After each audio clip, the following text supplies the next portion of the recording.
सभी दोस्तों को नमस्कार साथियों। एक बार फिर से स्वागत आप लोगों का राजस्थान दुर्ग वाली सीरीज में। हम 10 मिनट शो को भी साथियों 5 मिनट में लाने की कोशिश कर रहे हैं ताकि आप लोगों ने पढ़ चुके हैं, मैं मानता हूं इसको। यूट्यूब पर आप आ रहे हैं, विद्यार्थी कुछ उम्मीद लेके आ रहा है कि गुरुजी हमें कम समय में ज्यादा रिवीजन का मौका मिले। हम विद्वान बनने के लिए नहीं आए, हमें हौसला मिल जाए, हमें गति मिल जाए जो हम लोग पढ़ रहे हैं उसको। और परीक्षा से पहले ऐसा महसूस होता है कि गुरुजी सब कुछ खत्म हो गया, कुछ नहीं आ रहा, तो वहां आप लोगों को ये सीरीज काम देगी। मैं पूर्ण विश्वास के साथ ताकत लगा के पूरी मेहनत कर रहा हूं और बिल्कुल आप लोगों को आश्वस्त करता हूं कि आप 5 मिनट बाद में अपने आप को महसूस करेंगे, यार वाकई गुरुजी हाँ बात तो सही है, चैनल को सब्सक्राइब तो करना पड़ेगा, फिर कर लेना। ठीक है, जरा देखिए। हम बात करते हैं साथियों, आपको राजस्थान दुर्ग, दो दुर्ग, नागौर दुर्ग और मेहरानगढ़। नागौर दुर्ग में दो बात ध्यान रखनी है कि जो इसका निर्माण जो करवाया, मेरी बात को सुनेंगे, इसका जो निर्माण करवाया वो सोमेश्वर, जो कि आप लोगों को पता होगा ये पृथ्वीराज चौहान के पिताजी रहे हैं। इनके समय सामंत केमास था, केमास के द्वारा इसका निर्माण करवाया गया। पहले तो आप लोग ये ध्यान रखेंगे। यहां इंपोर्टेंट ये है कि 1570 का नागौर दरबार का आयोजन यहां अकबर के द्वारा करवाया गया। आप लोगों के जैसे बात करें कि आप लोगों के मारवाड़ के राजा राव चंद्र सेन थे, अधीनता स्वीकार नहीं की। मेवाड़ के उदय सिंह जी थे, अधीनता स्वीकार नहीं की। जैसलमेर के हर राय भाटी ने अधीनता स्वीकार की। बीकानेर कल्याण मल ने अधीनता स्वीकार यहीं की। और वहां पे अकाल पड़ रहा था उस समय, तो यहाँ एक तालाब का निर्माण करवाया था कि जनता का कैसे प्यार लूटा जाए अकबर द्वारा, तो उसे शुक्र तालाब कहते हैं। यहाँ नागौर दुर्ग में कई दरवाजे हैं, माही, जोधपुरी, अजमेर, नाकास, नया दिल्ली, 21 दुर्ग के दरवाजे इसी के हैं। और नागौर दुर्ग के बारे में ये देखिए, अवार्ड ऑफ एक्सीलेंट पुरस्कार मिला है। और ऐसे कहते हैं गोले फेंकते, गोले साइड से गुजर जाते हैं। तो ये नागौर दुर्ग की कहानी है। नागौर दुर्ग में एक कुचामन दुर्ग है। कुचामन दुर्ग में एक आप लोग नागौर में ध्यान रखें, अब तो डिडवाना कुचामन जिला बन गया है। तो ये दुर्ग है, ये एक जागीरदारों द्वारा निर्मित है। कभी भी आपसे पूछा जाए कि जागीरदारों के दुर्गों का सिरोमोर, जागीरदारों के दुर्गों का सिरोमोर, तो जागीरदारों का दुर्गों का जो सिरोमोर होगा, राजस्थान के दुर्ग, जागीरदारों के दुर्गों सिरोमोर कुचामन दुर्ग। वैसे दुर्गों का जो सिरोमोर होता है वो कौन होता है? दुर्गों का सिरोमोर, तो दुर्गों का सिरोमोर तो आप लोगों के चित्तौड़गढ़ का है, लेकिन जागीरदारों में कुचामन दुर्ग है। आपके मेहरानगढ़ दुर्ग की बात करें, राव जोधा द्वारा निर्मित है।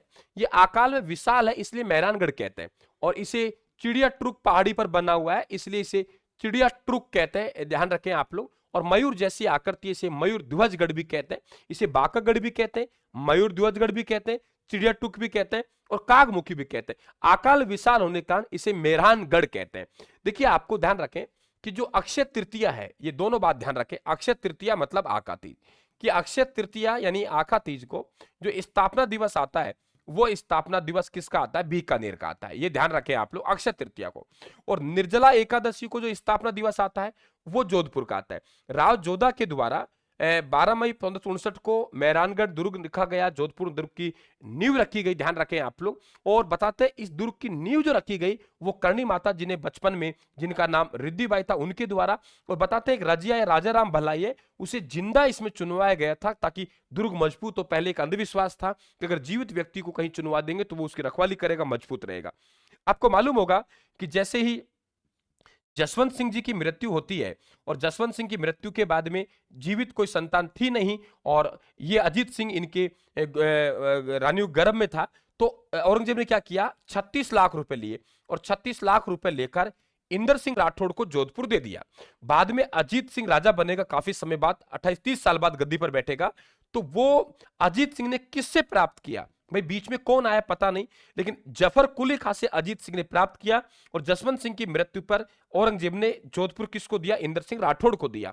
प्राप्त किसने किया? अजीत सिंह ने जफर कुली खां से किया। दो ध्यान रखना है, यहाँ पे चामुंडा माता, नागणेची माता का मंदिर है, ध्यान रखें आप लोग। और यहाँ पे बेटा एक जरूर ध्यान रखें आप लोग, एक चोखे लावा महल है। कभी आपसे पूछा जाए चोखे लावा महल, कौन सा महल?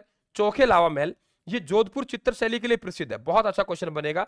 जोधपुर चित्र शैली के लिए प्रसिद्ध है, ये ध्यान रखें। एक श्रृंगार चौकी का आपने नाम सुना होगा, यहाँ पे जोधपुर के महाराजाओं का राज तिलक होता था। मेहरानगढ़ दुर्ग से नीचे की तरफ आएंगे हम लोग तो आपके जसवंत थड़ा है, इसे राजस्थान का ताजमहल कहते हैं। राजस्थान का ताजमहल हम जसवंत थड़ा को कहते हैं, ध्यान रखें आप लोग।